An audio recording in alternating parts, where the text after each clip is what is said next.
యేసయ్య ఎదుట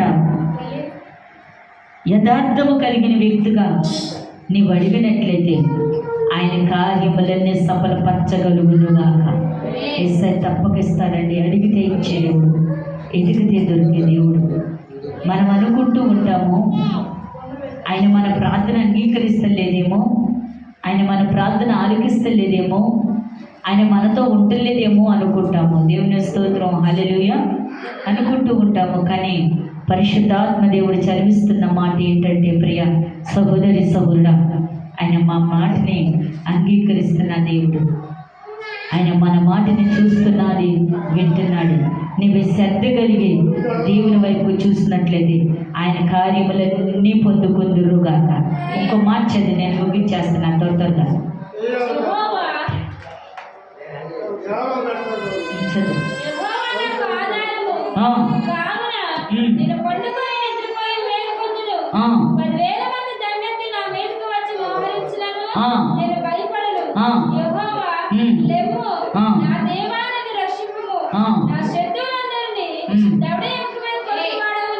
దేవుని స్తోత్రం, హల్లెలూయా.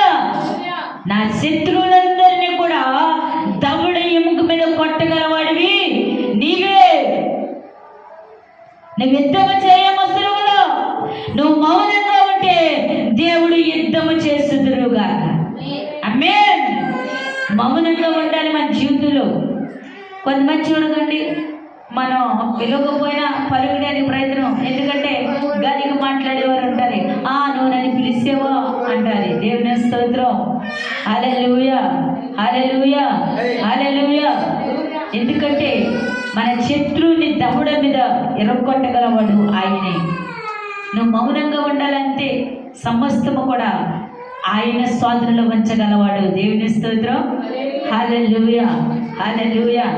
ఈరోజు మనకి ఒకళ్ళ ఏదైనా సబోధకు మాట గుచ్చుకుందనుకోండి, అదేం కాదు. యేసయ్య ఎదుట నువ్వు మోకరించి ప్రార్థన చేయి, సమస్తము వాటికి నా దేవుడు విడుదల ఇచ్చుదురుగాక.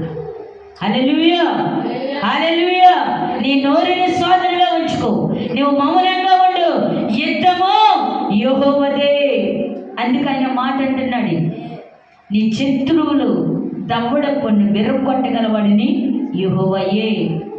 మనం అనుకుంటూ ఉంటాము, అయ్యా నా మీదకి అనేకమైన వారు లెగుస్తున్నారు, నా మీదకి విరుద్ధంగా మాట్లాడుచున్నారు అనుకోవచ్చు. మౌనంగా ఉంటే దేవుడు యుద్ధం చేయబోతున్నాడు. దేవుని స్తోత్రం, హల్లెలూయా. ఎవరి కోసమో నీ నోరు అప్రతం చేసుకోకూడదు, ఎవరి కోసమో నీ మాట తునీకరించుకోకూడదు. నీవెప్పుడైతే దేవుని ఎదుట